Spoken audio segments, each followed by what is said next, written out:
Welcome to the last part of our series on prayer. I'm Trevor Jameson. I'm a teaching pastor here at Cliff Temple.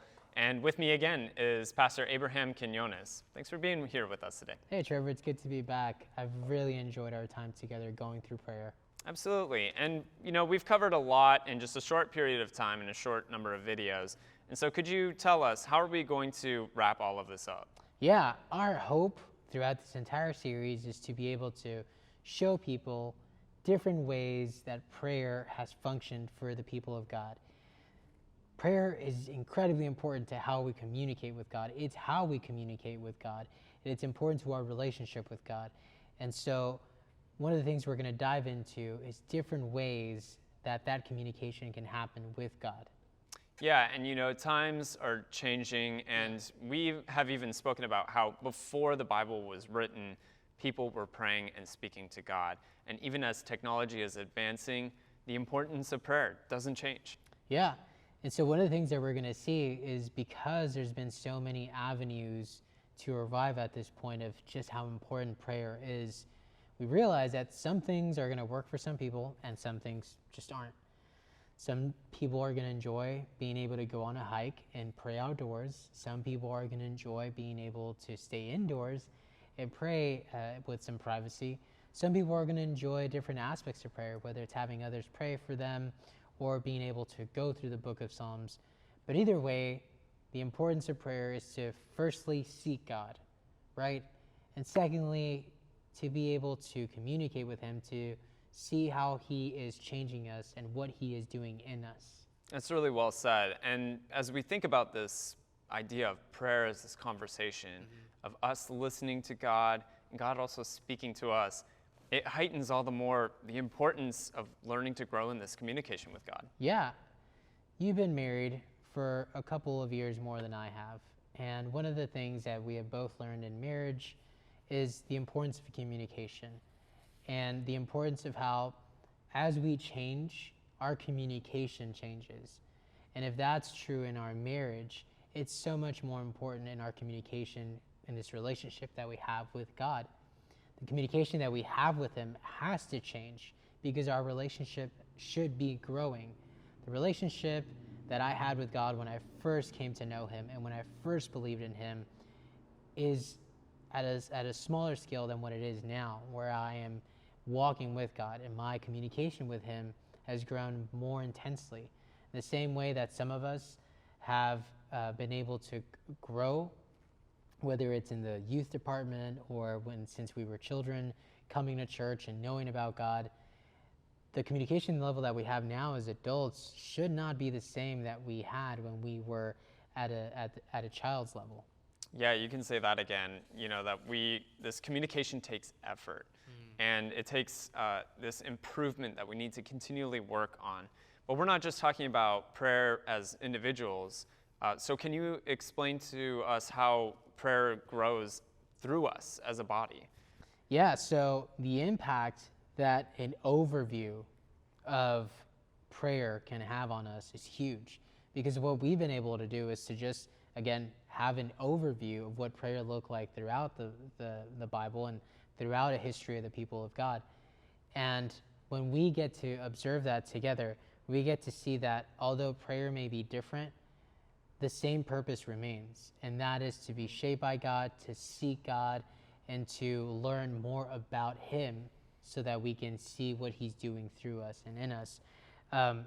He's still revealing Himself to this creation that He put together, and He's doing so in many different ways.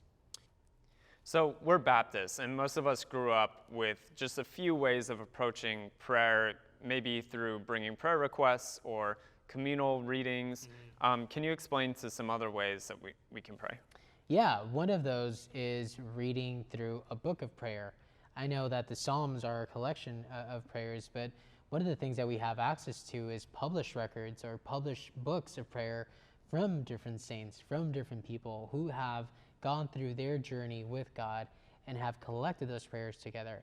And sometimes being able to read through those prayers together allows us to be able to see what God was doing in the life of other people that maybe we can share in or grow in, because we get to have some of the communication that they had with God and we can use it in our own lives. Yeah, so the great thing about reading prayers together is it's got this corporate element as well, right? So I'm sure that most people grew up either reciting the Lord's Prayer together or maybe going through the high priestly prayer in John 17 together. But there's also other forms of corporate prayer that we get to see in the Bible that maybe we can use together, whether it's Hannah praying in 1 Samuel chapter 2, or whether it's Elizabeth in Luke chapter 1. There are other there are other examples that we get to see of corporate prayer in the Bible that we can then participate in and do together. So you've spoken a little to the sort of speaking to God.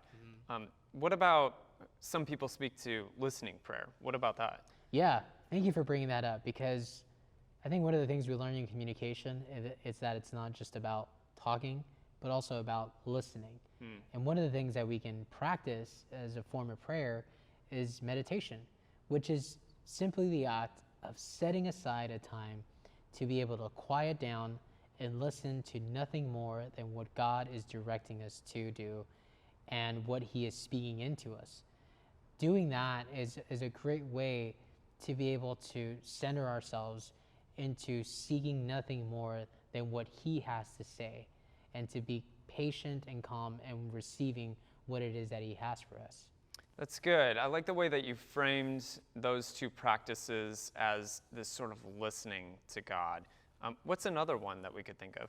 Sure. Another great one is something similar to what the people of God did in the book of Psalms. They collected their prayers together and they made a record of it so that they could go back and go through those prayers together or individually. Similarly, we can record our prayers in a journal. And whether it's a day later, a week later, a month later, maybe years later, we can go back to what we wrote down as a prayer to God. And we can see how He's transformed us from that time into what He is doing currently and what He had been doing through us during the time that transpired from the moment we wrote that down to our present time. Thanks, Abraham. It's really important to pray, and it's been our hope that through exploring these different practices, we'll learn to grow in God, and not just as individuals, but corporately, as we explore these different practices and learn to speak to God, but also listen to God as well. Amen to that. I mean, our prayer right now is that, like the prayers of the saints, we would pray these things because we have met God, and because we were together and individually, we're asking God that He would make us into who He wants us to be. And that's something that we can all share in, the ability to cry out to God and ask Him to do the work in us so that we would reflect Him. Yeah, and that's our prayer, right? Well, thanks for joining us, everybody.